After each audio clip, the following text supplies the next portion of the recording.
10가지 도움이 되는 건강보조식품을 드시는 것보다는 면역 개선을 방해하는 한 가지 나쁜 습관을 개선하는 것이 면역 개선에 훨씬 유리합니다. 안녕하세요. 난치성 피부 질환을 전문적으로 치료하는 생기한의원 강남역점의 박지영 한의사입니다. 이번 시간에는 아토피 피부염의 발생 가설과 그 발생을 극복할 수 있는 방법에 대해서 설명을 드리도록 하겠습니다. 아토피 피부염의 발생 가설은 두 가지로 나누어서 설명드릴 수 있는데요. 첫 번째는 인사이드 아웃입니다. 내부의 면역학적인 교란으로 인해서 피부에 염증 반응이 발생하고 피부 장벽에 손상이 발생된다는 그러한 이론입니다. 이 면역학적인 교란이 그 발생 원인이기 때문에 아토피 피부염이 단순하게 피부 질환이 아닌 거죠. 면역 질환인 거죠. 이 인체 내부의 면역학적인 교란, 유전적인 그런 영향으로 인해서 아토피 피부염이 발생한다는 그러한 이론입니다. 두 번째는 아웃사이드 인입니다. 이 아웃사이드 인은 피부 장벽의 손상으로 인해서 외부의 알러젠들이 침범하게 되고 피부 자체에 수분 손실이 발생함으로 인해서 아토피 피부염이 발생한다는 이론입니다. 이 두 가지 인사이드 아웃과 아웃사이드 인이 서로 긴밀하게 연결되어서 아토피 피부염이 발생한다는 것인데요.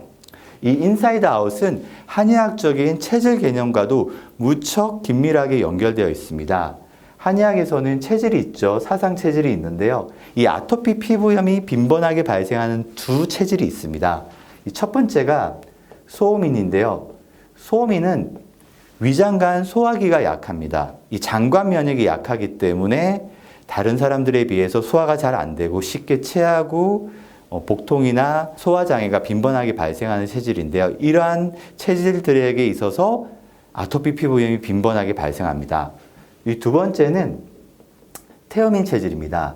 이 태어민들은 폐기관지가 약한 체질이고요. 습해지기 쉬운, 뚱뚱해지기 쉬운 체질이에요. 피부의 습도 조절이 상대적으로 잘 되지 않는 체질입니다. 따라서 이 태어민들에게 있어서는 알레르기 행진이라고 하죠. 단순히 아토피 피부염뿐만 아니라 알레르기성 비염, 천식이 함께 빈번하게 발생하는 것을 관찰할 수 있습니다. 이 면역학적인 교란과 관련해서 위생가설을 소개해 드리겠습니다. 이 위생가설은 산업화를 빨리 이룬 나라들이 있죠. 서구 유럽권에서 감염성 질환은 줄어드는데 아토피 피부염을 비롯한 알레르기성 질환이 증가하는 현상을 설명하는 이론입니다. 깨끗하고 위생적인 환경이 오히려 피부 면역 체계를 약화시킨다는 그러한 개념이에요. 얼마 전에 저한테 아토피 피부염을 치료받는 환자분이 여행을 다녀오셨어요.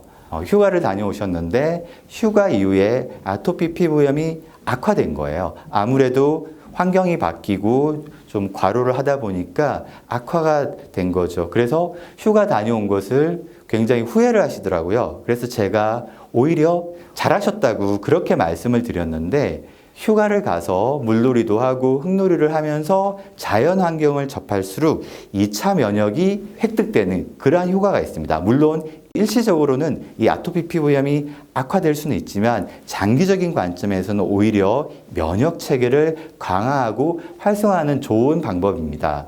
우리가 무균실에서 살 수가 없죠.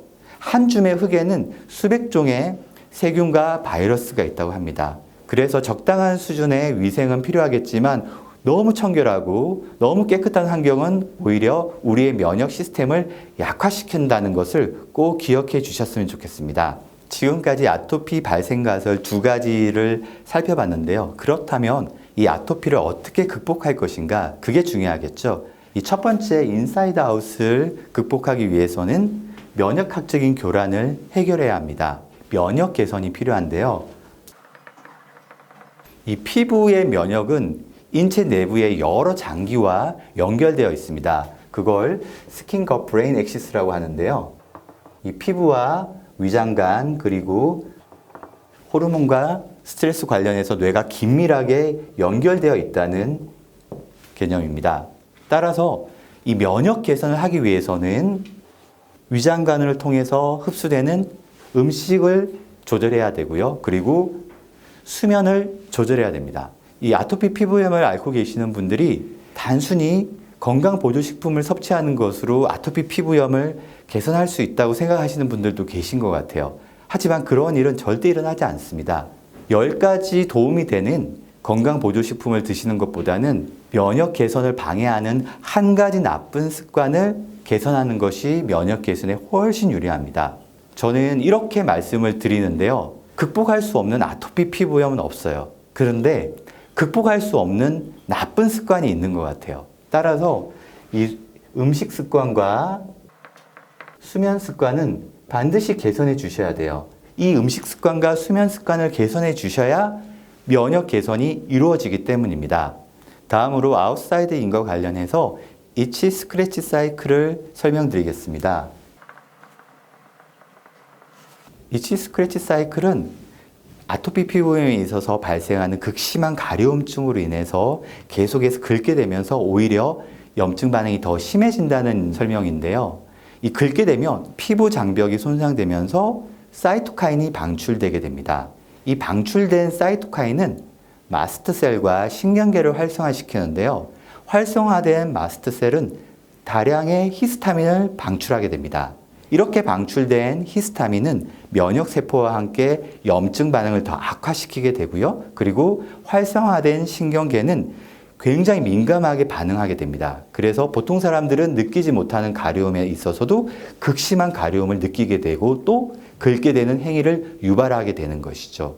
이러한 이치 스크래치 사이클을 해결하기 위해서는 무엇보다도 웻드레싱이 중요합니다.